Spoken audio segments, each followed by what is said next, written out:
All right. Thank you for showing up to class. I would say this lecture is the most important for your life because, as the Beatles talk about, we're going to talk about relationships in this life. And if you only take one thing away from this lecture, if you're a man, you should learn that mathematically it's very important to ask the woman that you love out. We'll show that. We'll prove a theorem. And if you're a woman, it's very important not to wait to be asked out. Because if you do, as we'll show, you'll end up in a stable matching perhaps, but it'll possibly be the worst stable matching for you. So both of these will be mathematically quantified in certain ways. So today's lecture, we're going to talk about this special algorithm. It's called the stable matching algorithm. It was studied by Gale and Shapley in the 1960s in the context of an economic matching problem. And later on, this guy from Stanford, Alvin Roth, studied this type of matching as it applies to many type of markets. And in 2012, basically Shapley and Roth won the Nobel Prize in economics for this type of work.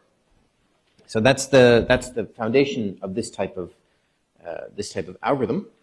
And the basic problem is this. Okay, so let's consider again our favorite students and our favorite schools, and imagine that we have to assign these students to their colleges. But unlike the case of bipartite matching, where we just put some random edges between these things, let's consider a more realistic model of matching in this situation. So imagine that what we have is on the left here, we have their top preference. That's the school that the particular character would like to go to. And here on the right is going to be accept list, where they were accepted. Now there is a little bit. Okay.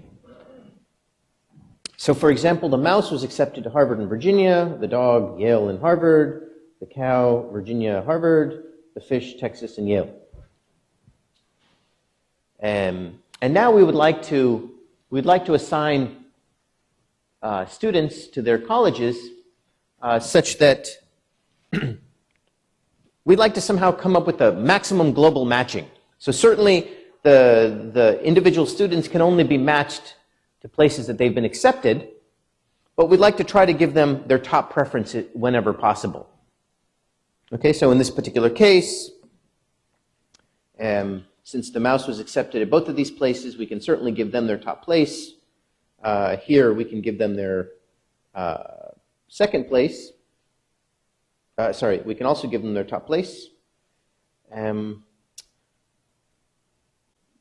So if we were to make this particular matching, for example, only 3 of the players would get matched. But if we were to switch these two edges, then all 4 would be able to get matched. Right? So the problem in this type of matching we're going to characterize as follows. So there are a set of, and the literature on this basically phrases every type of matching as a matching between men and women. So we'll just stick with that, even though times have changed. So we'll have a set here of male participants, M1 all the way through Mn, and a set of women, W1 through Wn. Okay? And a match, so these are the 2 input sets. And a matching S is going to be a set. It's going to be a set of pairs. And it's going to be a matching. So it's going to be a matching just like with bipartite matching. If these pairs, Mi and Wj, each Mi only occurs in one pair and each Wj only occurs in one pair. So recall in bipartite matching we had a left side and a right side, and a bipartite matching was a set of edges where each node only occurs once, right? Each edge only is incident on one node. Similarly here, we can look at this set S as just a set of edges as well.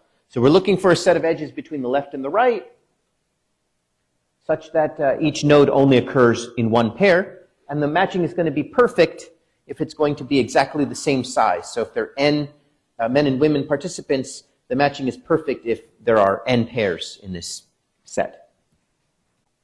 The additional input that we're going to get, in addition, so unlike the bipartite matching, the thing that's different about a stable matching is that we get preferences this time.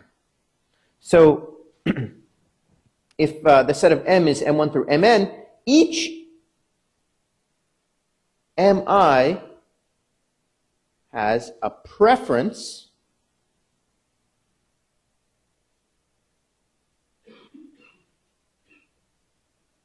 so each Mi is going to rank the women in W. And the way we're going to say that is we're going to have this little special operator like this. Okay? And this basically means that Mi prefers W2 to W1.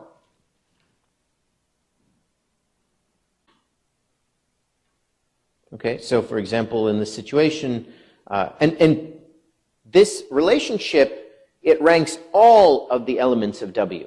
So each Mi ranks all of the members of W.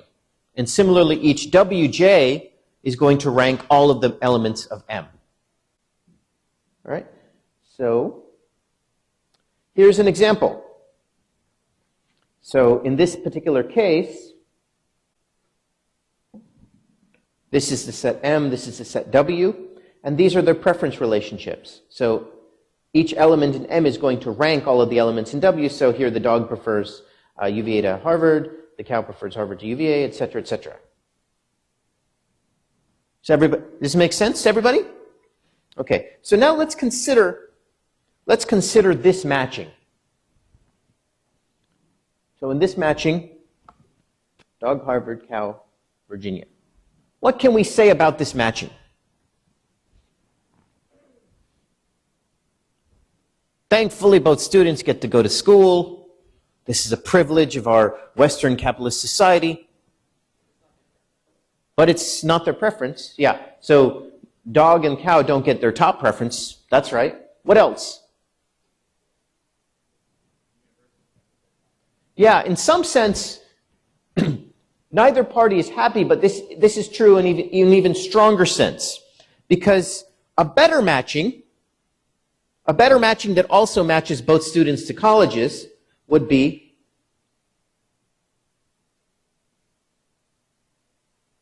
this matching, right? Because the dog is going to prefer Virginia to Harvard. Virginia prefers the dog to the cow.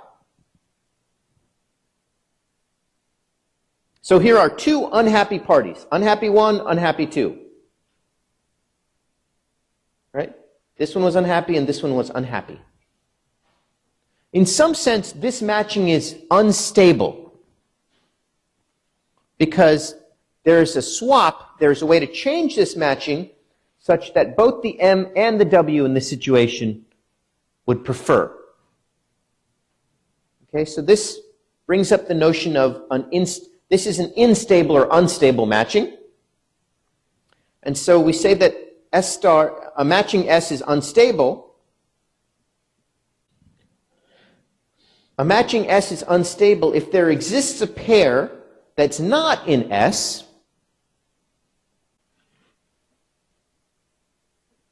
So let's go through this definition. A matching is unstable if there exists some pair M star and W star that's not in the matching. And if we look at how these pairs are matched in S, so M star is matched to W prime and W star is matched to M prime,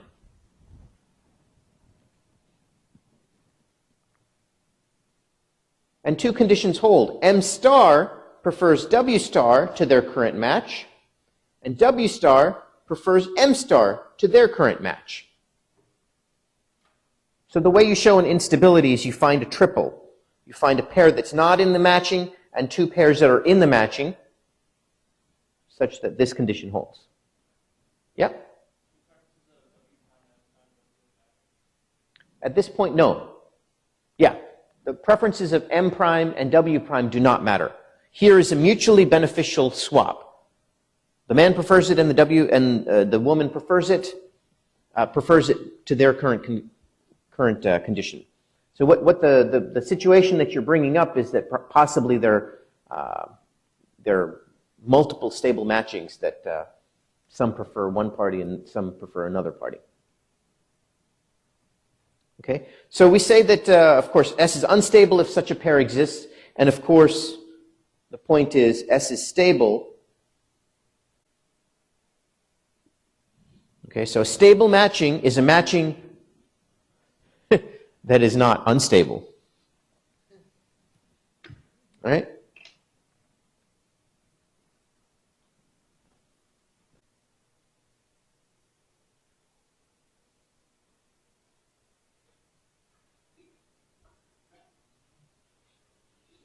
So here is an example of a stable matching.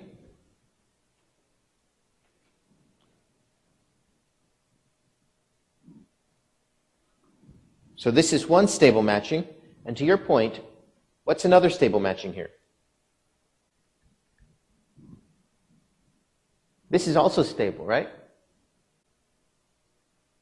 It's very easy to see in this situation because, in particular, in this matching, the M basically get their top preferences, and in this matching, the W get their top matches. So, of course, if everybody's matched with their top match, there's no way to create an instability.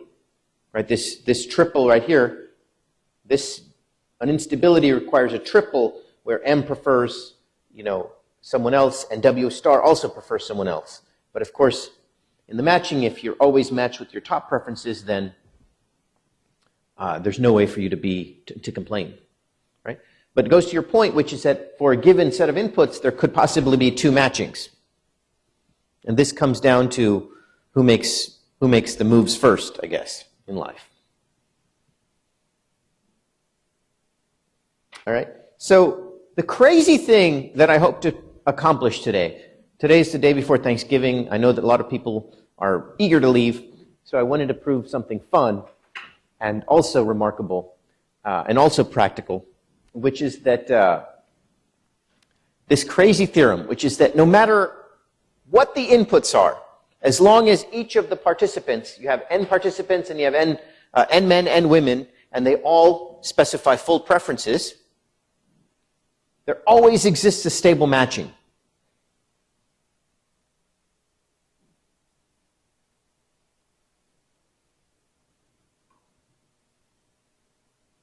Okay? There always exists a way to match these parties so that nobody can complain in a way that in an obvious instability. Right? And the way that we're actually going to prove this, the reason why it comes up in an algorithms class, is the way that we're going to prove it is constructively. So we're actually going to produce it, we're going to give an algorithm that for no matter what the input is, produces a stable matching. And that's kind of a cool way of proving some theorem. You could prove this theorem that there exists a stable matching using some sort of combinatorial argument or some sort of abstract argument. Just says, there has to be one. But I don't know how to find it. Here is a case where algorithms actually helps prove a nice mathematical theorem. The proof is, consider this procedure. And we're going to lay this procedure out on this very next slide. So we're going to say, start with an empty matching.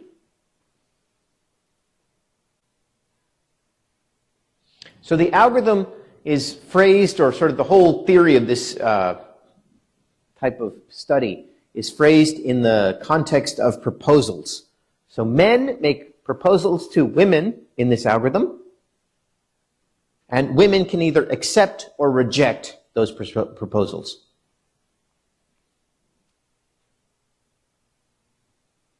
Okay?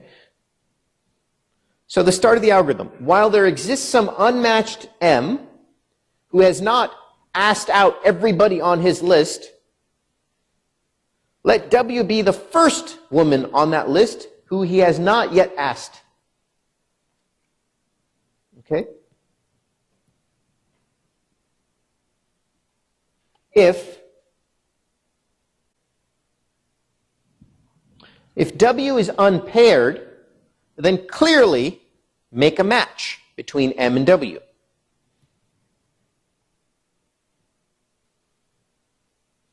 And here's the one part of subtlety.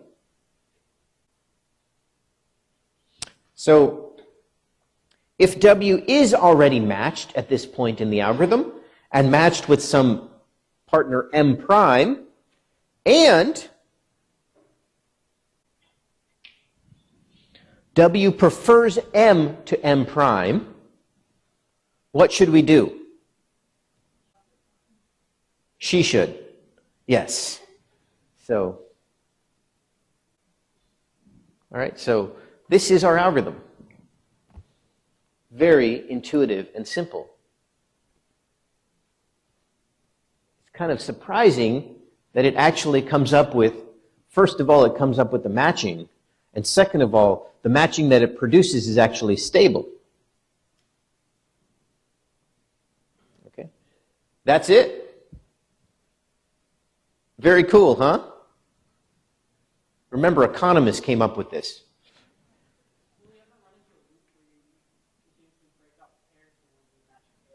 Very good question. Very good question. It's exactly what you should ask. Avi, this is total bunk.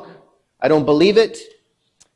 In fact, after we go through an example of this, we're going to prove two things. First, we're going to prove that the algorithm finishes.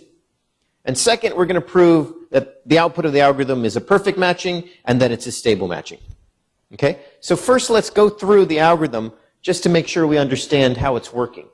All right? So,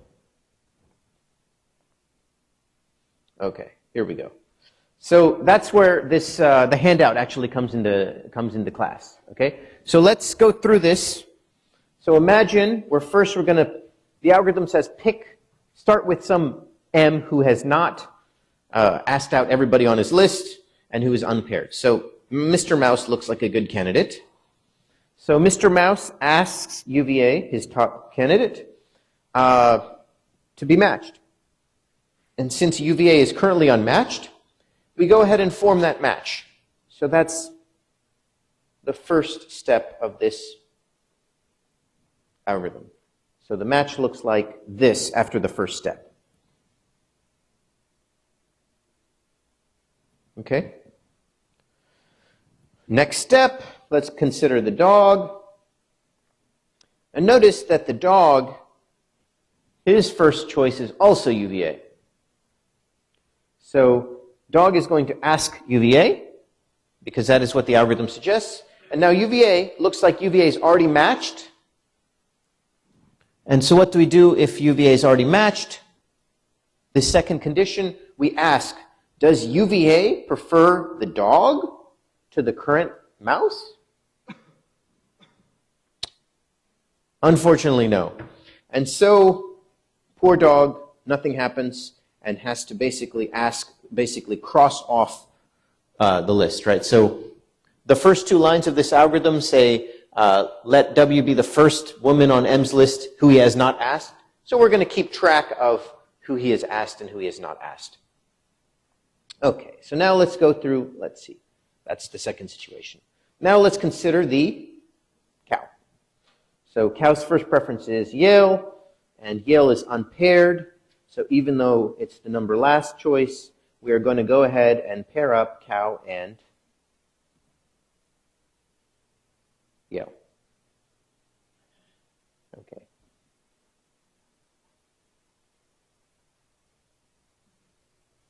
Okay, so here comes the first question. Because the algorithm says, let M be an unmatched M who is not. So there's actually I can go through any order that I want. No, in the stable matching problem, both parties express full preferences. The output of the matching is going to be for every M, there's one W. So you're getting ahead of the situation, but what you're suggesting, I remember 2 slides ago, I showed an example where there were 2 stable matchings. right? In this situation, there are two stable matchings. Since the way that I formulated this algorithm, the men propose, we'll get to this in a second, we're going to always come up with this matching. We could shift the algorithm a little bit and produce another matching. This comes back to my first comment about life lessons.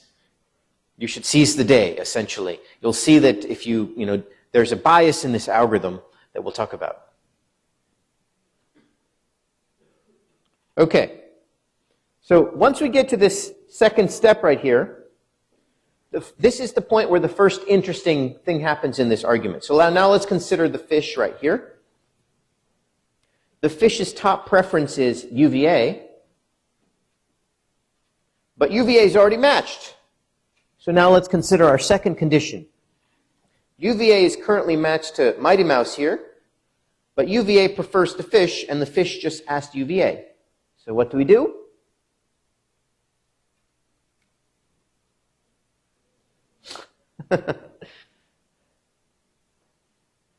Yes.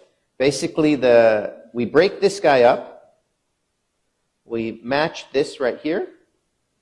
We match this, and we break this one up. So in diagrammatic form, we do the following. UVA was matched, still remains matched, but now has a better match. Poor mouse guy has his heart broken.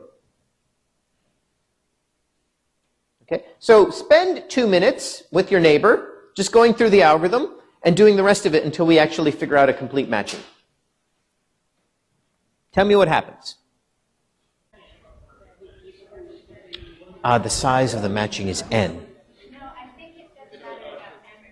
Everybody, yeah. So you'll see that if you change the problem a little bit, for example, suppose you don't put preferences you don't put full preferences. You only allowed to list like 10 people. Then there'll be a matching. You run the same matching procedure, but you won't be able to match everybody. So, for example, like in medical residencies or sorority matchings or those type of things, you don't get to put a preference list of every single school, right? You get a limited number of slots, and so in that situation you get a stable matching, but it's not perfect.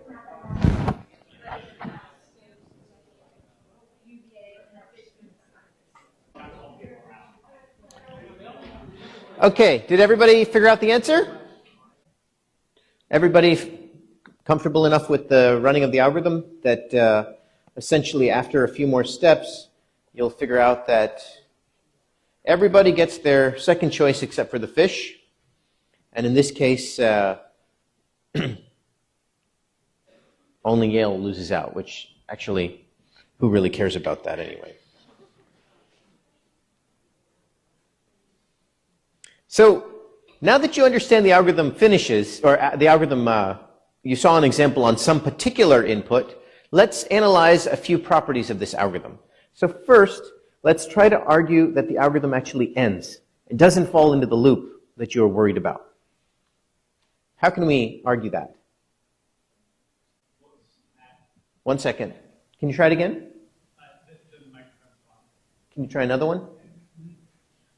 So each M only asks each W once, which means it goes down for each M. You have each W, but it never comes back up and asks the same one. So you don't actually run into a loop. You just go down the list for each one. That's right. So that while loop, it's once an M is matched, it's not going to ask anymore. And at most, for each M, this loop is going to run n times. So that means that this algorithm must terminate after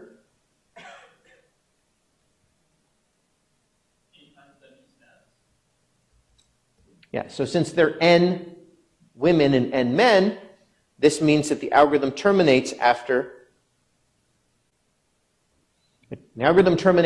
n squared iterations of this loop.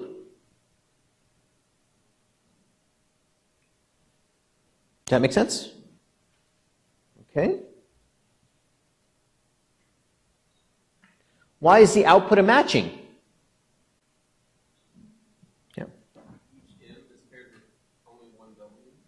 Okay, so we want to say that each m. So if you look at this algorithm, the only time a pairing occurs is in that red line up there and in this red line right here. These red lines execute in this while loop, and the while loop only begins with an unmatched m. So certainly at that top m is unmatched at the time it's paired, and right here, m is unmatched at the time it's paired. So certainly each m only is paired with one w. Now,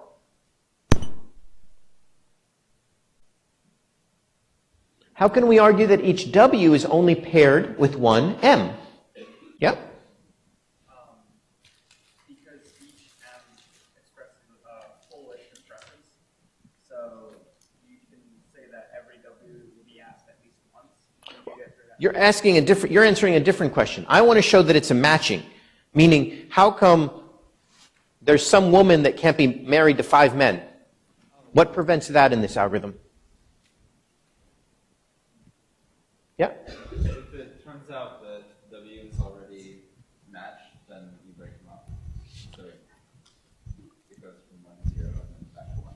Yes. So the point here is that the answers to these questions are going to refer specifically to our algorithm. So the way I'm going to say this is that consider each time a pairing occurs. The pairing occurs at that red line, the top red line. At that point, W is unpaired. Okay? Or a pairing occurs right here in this second line. And when this happens, M has just been made single. So every time the pairing occurs, right before that pairing, the second before that pairing occurs, W is single. So this means that the output is a matching. Okay? Now the final consideration, why is the output of size n? And that goes to your point up there.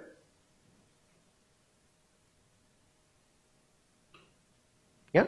Because we have equal number of m and w. Certainly we start with equal number of men and women, but why does everybody get matched? The algorithm goes while there's unmatched m, so it'll stop when all m's are matched. If all m's are only matched to 1, then that means all w's are matched. So I would like to say it in this way, which you can also take as life advice. If there exists an unmatched M, some woman has not been asked. So clearly, if this woman is on the preference list, then the unmatched M will ask that woman and then be matched. So why is this so funny? She's wondering why she doesn't have a boyfriend.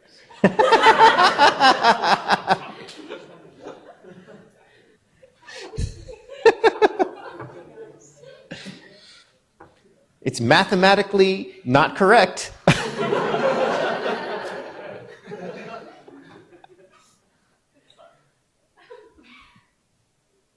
Okay, so now comes the final point about this, the very cool point, which is that the output from this very simple algorithm actually produces a stable matching.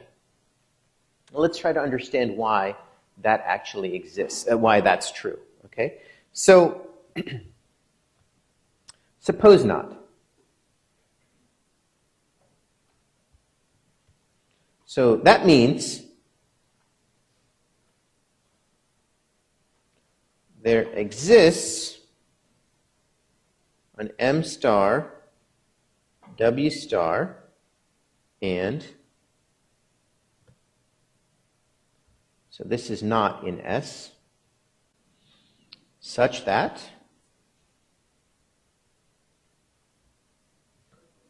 right? M star prefers, right?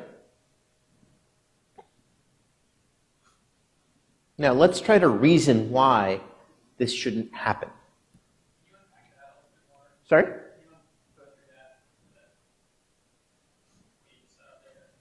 Okay, so suppose that the output is not stable. Okay, so the output, let's say, was S. The output was the set S. And suppose that the output is not stable. Right? By definition of not being stable, that means that there exists some pair, M star W star, that's not in the output, and M star W prime, M prime W star that are in the output. And the following conditions happen. M star prefers W star to his current match. And W star prefers M star to their current match. Okay? So, I would like you to spend the 5 minutes with your neighbor trying to reason the rest of this proof. So the hint are, you start from the definition of what it means to be unstable, and the observation is, consider the moment. This is in the output pair. So consider the moment that this pair is created in the execution of our algorithm. What we need to do is come up, say, because this happened, we must be able to conclude we're going to eventually come to a contradiction, which will, therefore mean that the output must be stable. Okay? So use this observation to drive a logical train that leads to some contradiction. The only things you can contradict are actually these facts right here. Okay, so spend a few minutes. Spend 3 minutes with your neighbors trying to come up with the rest of the argument. I'll be wandering around.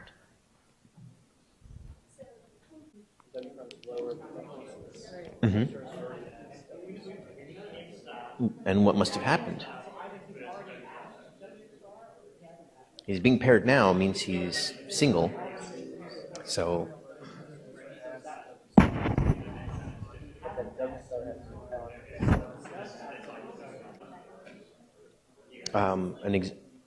so here's an example where almost nobody gets their first choice.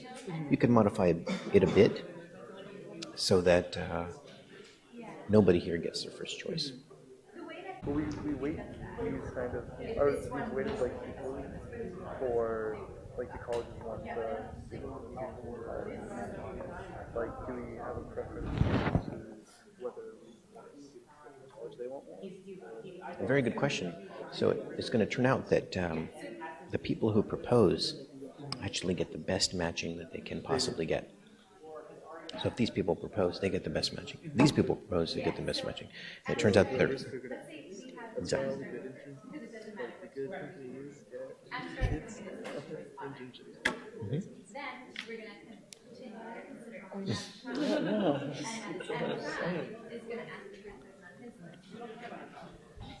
Mm-hmm. Okay. So, a few of you have come to this conclusion that at the moment M star and W prime are paired, M star had to be single, right?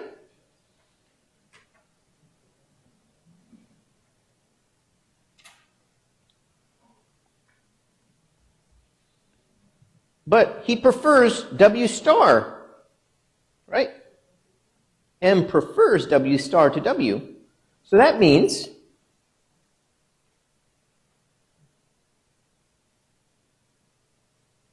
M star must have already asked W star. W star must have rejected M star in favor of M hat. Right? In other words, there must have been some other M hat that W preferred. Okay? And then either later on, since we know that eventually M prime gets matched with W star, either this M hat's the same as M prime, or later on, W star has to reject M hat for this guy. Right? But in either case, poor M star is in fact dominated by M prime, which contradicts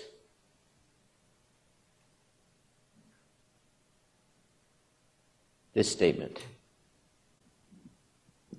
Does that argument make sense? And what is very cool about this, so any questions about it? So the people who first proposed this were Gale and Shapley. And they wrote this paper, I think it's 1962. I'll link it to the website. Even in their own paper, they said, this is a very cool argument because it's clearly a mathematical argument. It involves zero numbers in the entire proof of it. It talks about a real-world situation. And it just goes to show that all you actually need to do to succeed in math is just concentration. Because all it did is these are just like 4-sentence proofs. You just have to concentrate enough to hold the logical argument in your head. It's a very cool display of the use of mathematics. It's clearly a mathematical argument, but it's unlike a calculus or a discrete math summation. Right? There are no symbols in here that are, each of these symbols could just be replaced by prefers. Right? Very cool. Okay. Now, many of you have come to this question in various ways, which is, when there are multiple stable matchings, how do we actually, what does the algorithm actually do? So in this example, right, which I believe, it's the same example we talked about before, if the men propose, then the matching that we're going to get is basically, okay, but if the women propose, then we're going to get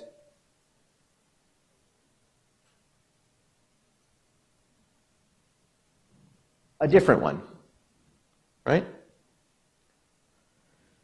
It turns out that there is actually a very remarkable fact about this algorithm. So the other question that you might ask is, how come what about the order in which this while loop, if I pick M in different order, will that lead to a different outcome? What's your instinct about that? If you change the order in which you select which person to match, do you think you could possibly end up with a different outcome? It'll be stable, but it'll be a different one. So for example, is there an advantage to being earlier to propose?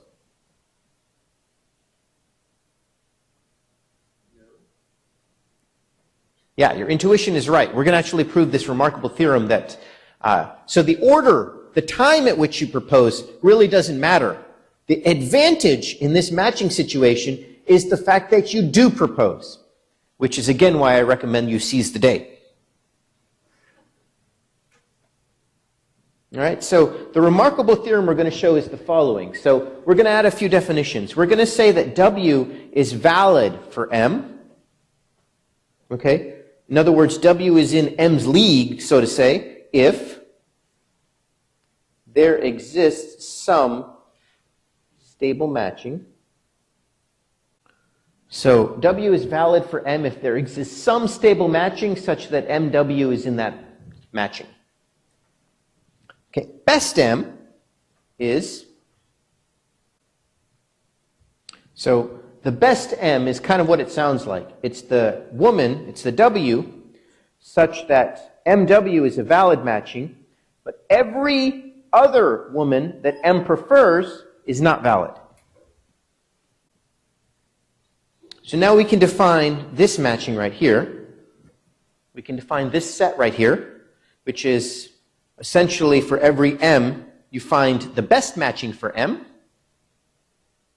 Right? The best matching means the person that is valid and no one better is valid. Okay? And it turns out, here's the theorem. Every execution of Gale-Shapley returns this matching. First of all, it's remarkable that this is even a stable matching. If you consider essentially the best matching for each m, you assign m to their best matching, showing that that's a stable matching is kind of cool. Turns out this algorithm actually returns that one. Okay? Shall we see why that's true? Yeah, so another way to say this is it's man optimal. Okay?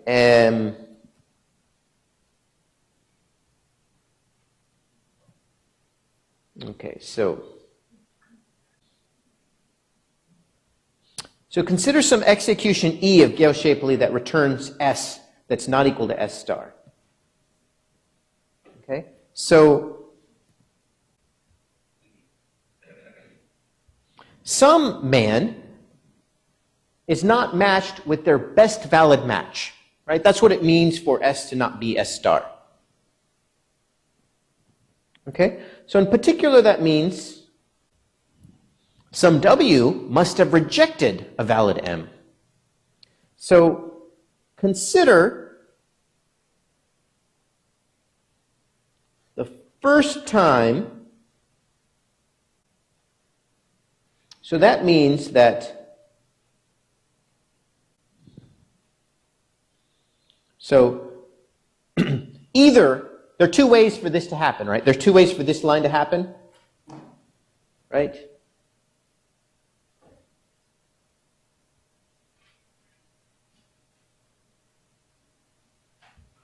So either M asked and was rejected, or M was originally matched with W, but now he's been broken up. So at this point, after one of these two events, M is going to be matched with some other, W is going to be matched with some M prime. Right? And,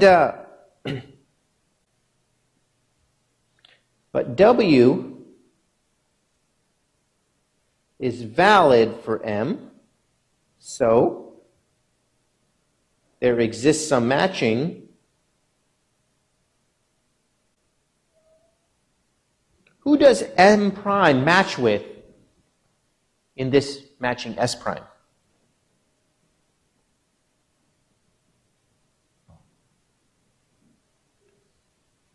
It's not W, right? So in the matching in S, what we're considering S here, at this point M prime and W are matched. But in this other matching S prime, who could M prime be matched with? So what we want to say is that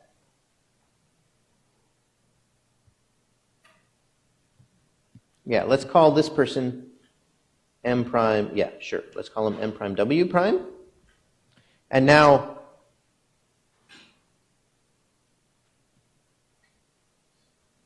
okay, now here's the trick.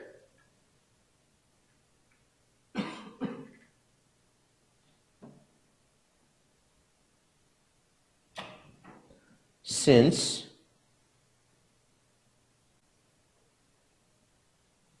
this is the first rejection, it's the first time someone W has rejected a valid M, certainly W prime could not have rejected M prime at this point.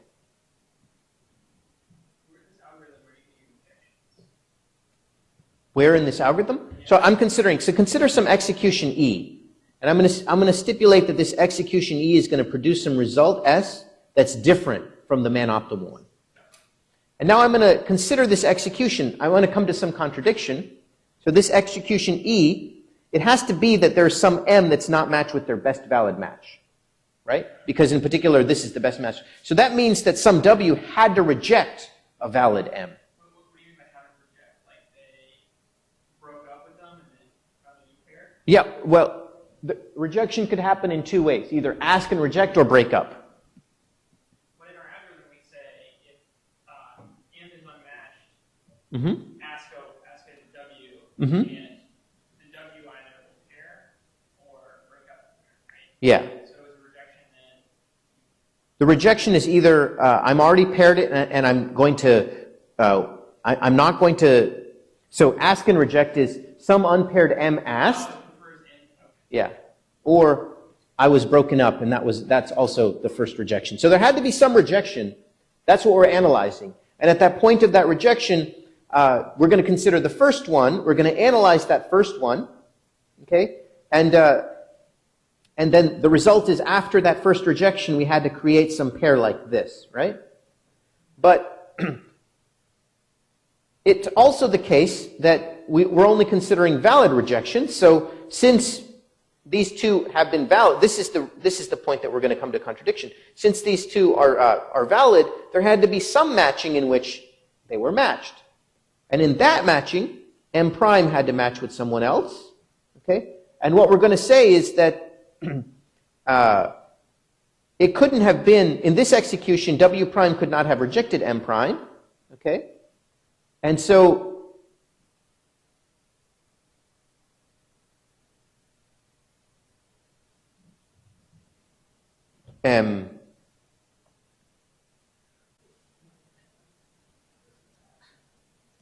all right, I somehow lost, now I sort of understand how you might feel in this class.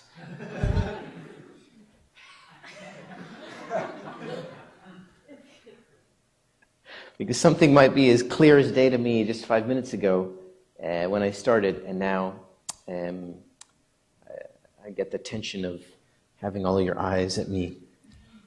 So this is certainly a true theorem. I got to fix it. I will post a write-up on the blog with a note with this. The point that I wanted to make in the last few minutes, I wanted to make 2 points, which is that so the Gill-Shapley matching is going to be man-optimal. Okay, and it just so happens that the man-optimal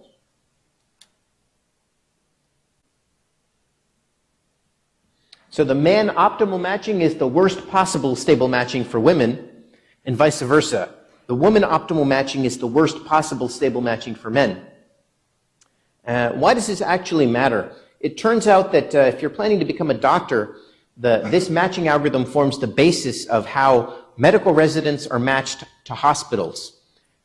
So originally, the history of this problem was that just like with many situations where lots of students are applying to lots of fixed number of positions, there could be some chaos. You might have had this your freshman year too, which is that you applied to a bunch of, or before your freshman year, you applied to a bunch of schools and you had some preference list. You were accepted at a few, and you had some preference list, and you were on the waiting list for some other schools, and so you're trying to decide where to go. And you might have seen this chaos, which is that some people start taking their positions, or some people start taking certain positions and releasing other ones. And as a result, a college might call you and say, "Hey, you were on the waiting list, you've been accepted." And then you might have just the previous day accepted at another spot where you weren't so happy with. So now that a day later, you've discovered that you had a better option, you might call that other place and say, "Actually, I rescind my acceptance, I'm going somewhere else." I actually had a friend in college who did this crazy thing. He actually registered at 2 places, and they started at different times, and he spent his money, and he basically went to both. Took both slots. Very, very bad thing to do.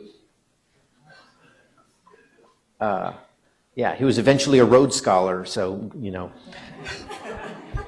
and now works for, very wealthy, oil family. No, one started earlier than the other one. So he went to the first one for a few weeks, didn't like it, and then went to the other one. Yeah, and got the money back from the first one. It is crazy. Yeah, so in any case, the point is that these type of decisions have cascading consequences. One person decides to go here and reject all the other places, which creates openings in other spots, which etc. This happened in the labor market for medical residencies, and it became so crazy that residents were basically matching in their second year of medical school. They were making deals outside of their sort of studies to go to certain internships in their second year. And so Gale and Shapley studied this problem. They said that this is causing chaos and causing slots at the end of this to be left empty. So they decided to centralize everything and create this kind of stable matching algorithm. And they ran that matching for several years until they realized that this matching was always in favor of the hospitals. And that was unfair. Additionally, it also didn't deal with the situation where a man and a woman who were married or partners, they needed to be at the same residency. So this algorithm doesn't work when you add additional constraints, like these two people need to be in the same spot. You can no longer guarantee stable matching, and the problem actually becomes NP-complete. So in any case, it's a very rich problem, and it's used, if you're going to become a doctor, it's used to determine basically your future. Everybody have an excellent Thanksgiving. I'll see you next week.